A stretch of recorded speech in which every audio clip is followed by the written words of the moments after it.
4월 13일 월요일. 쓰지 않은 돈이 남긴 것.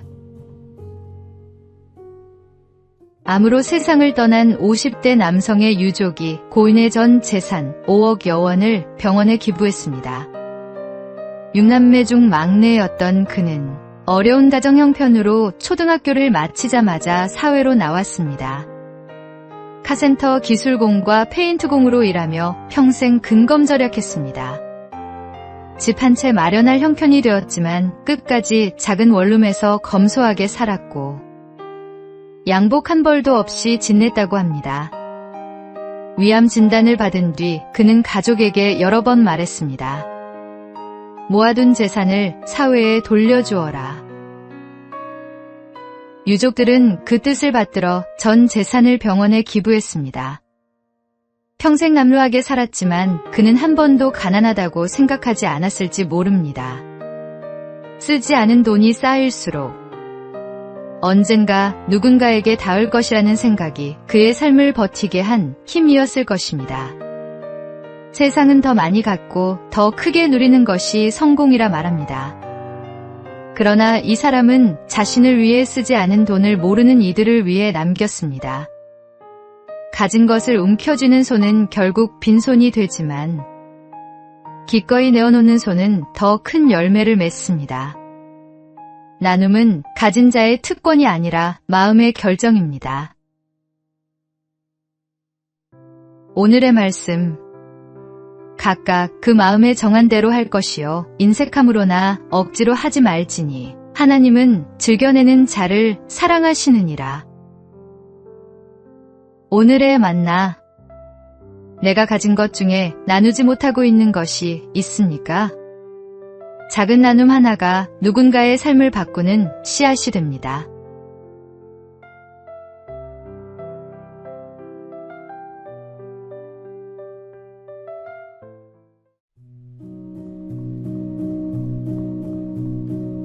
(4월 14일) 화요일. 더 빨리 와야 했어.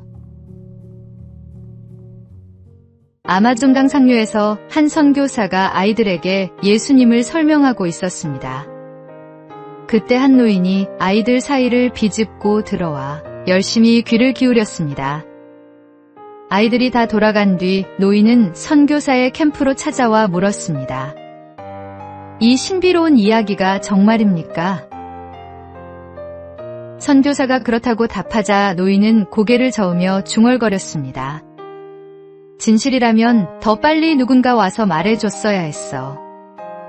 내 부모님은 이런 말을 한 번도 듣지 못하고 돌아가셨는데 결국 그 노인은 믿지 못했습니다. 노인의 그 한마디가 선교사의 가슴에 모처럼 박혔습니다. 너무 늦게 왔다는 말이 아니라 왜 아무도 오지 않았냐는 말이었기 때문입니다. 우리 주변에도 이런 사람이 있을 수 있습니다. 복음을 한 번도 들어본 적 없는 사람, 진지하게 전도를 받아보지 못한 사람이 생각보다 많습니다. 하나님은 우리에게 능력을 주셨고 모든 권세를 맡기셨습니다. 머뭇거리지 마십시오. 오늘 당신 곁에 있는 그 한 사람에게 먼저 다가가십시오. 전하지 않으면 누군가는 끝내 듣지 못하고 떠납니다. 오늘이 그 사람에게 전도할 마지막 기회일 수 있습니다. 오늘의 말씀. 그런즉 그들이 믿지 아니하는 일을 어찌 부르리요? 듣지도 못한 일을 어찌 믿으리요? 전파하는 자가 없이 어찌 들으리요? 오늘의 만나. 복음은 들어야 믿을 수 있고 누군가 전해야 들을 수 있습니다.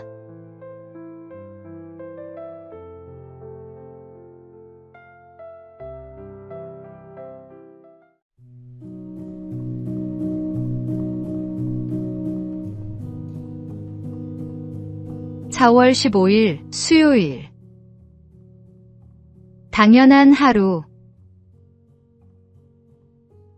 아주 어린 나이에 거리로 내몰린 아이들이 있습니다.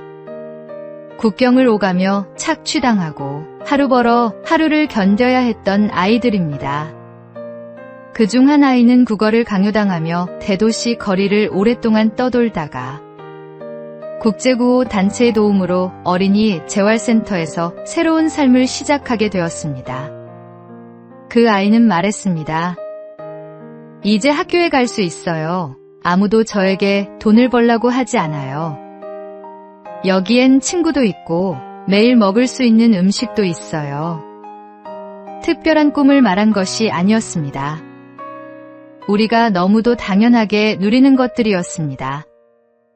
아이의 말을 듣는 순간 우리가 불편하다고 여겼던 것들이 얼마나 사소한 것이었는지 새삼 돌아보게 됩니다. 누군가의 전부가 우리에게는 그저 평범한 하루였습니다. 반면 우리는 학교에 가기 싫다 투정하고 남은 음식 앞에서도 쉽게 수저를 내려놓습니다. 하나님께서 허락하신 풍요 속에서 우리는 그 풍요를 당연하게 여기곤 합니다. 자녀에게 더 좋은 것을 주고 싶은 마음보다 먼저 가르쳐야 할 것은 감사할 줄 아는 마음입니다. 오늘 우리가 누리는 이 일상이 누군가에게는 간절한 기도 제목임을 기억하십시오. 오늘의 말씀, 범사에 감사하라. 이것이 그리스도 예수 안에서 너희를 향하신 하나님의 뜻이니라.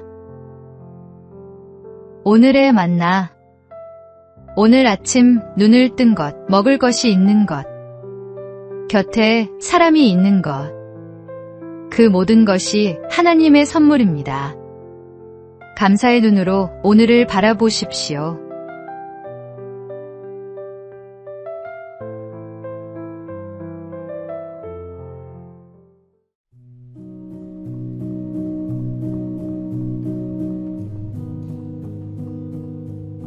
(4월 16일) 목요일. 약점이 빚어낸 명작. 영국의 유명한 도자기 브랜드 웨지우드의 창립자 조사이어 웨지우드는 어린 시절 천연두를 알아 오른쪽 다리를 절단해야 했습니다.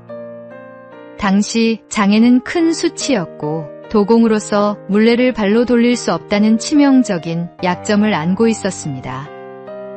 그러나 그는 오히려 물레 앞에 앉아 있을 수 없었기에 디자인과 기술 혁신에 더욱 집중했고 결국 영국 왕실이 선택한 세계 최고의 도자기를 만들어냈습니다.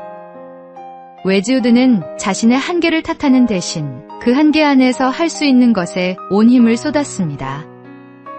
못하는 것을 바라보지 않고 할 수 있는 것을 끝까지 파고든 것입니다. 그의 약점이 그를 장인 중에 장인으로 빚어낸 것입니다. 감추고 싶은 약점이 있습니까? 부끄러운 상처가 있습니까? 하나님은 우리의 부끄러움을 영광으로 바꾸시는 분입니다. 깨어진 곳에 금을 채워 넣으면 더 아름다운 그릇이 되듯 우리의 아픔을 주님께 내어드릴 때 그것이 가장 빛나는 부분이 됩니다. 지금 당신에게 주어진 십자가를 온전히 짊어질 때 참된 믿음의 열매가 맺힙니다. 오늘의 말씀, 내 은혜가 내게 족하도다. 이는 내 능력이 약한 데서 온전하여짐이라. 오늘의 만나, 지금의 약함을 부끄러워하지 마십시오. 하나님의 손에 붙들릴 때 그 약함은 가장 강한 것이 됩니다.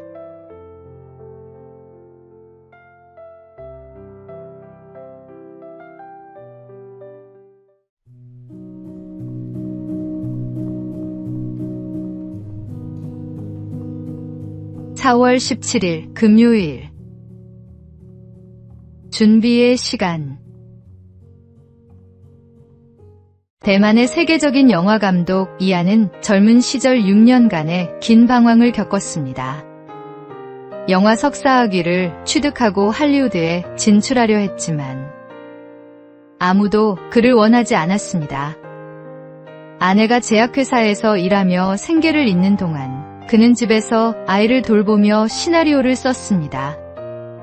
번번이 거절당했고 아버지는 컴퓨터 프로그래밍이라도 배우라고 했습니다.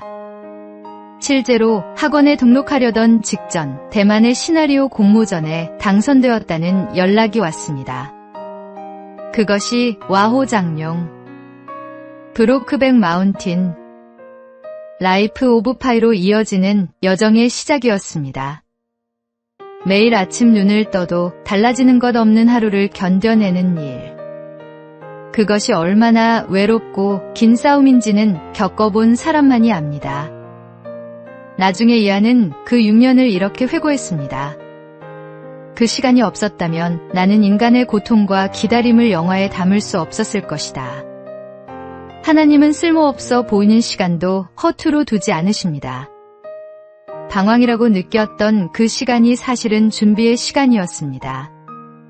지금 어렵고 막막한 길 위에 있더라도 그분을 바라보는 자에게 하나님은 반드시 힘과 위로를 더해 주십니다. 오늘의 말씀, 여호와의 말씀이니라. 너희를 향한 나의 생각을 내가 아나니 평안이요 재앙이 아니니라. 너희에게 미래와 희망을 주는 것이니라. 오늘의 만나. 지금의 기다림이 낭비처럼 느껴질 때 그 시간도 하나님의 계획 안에 있음을 믿으십시오.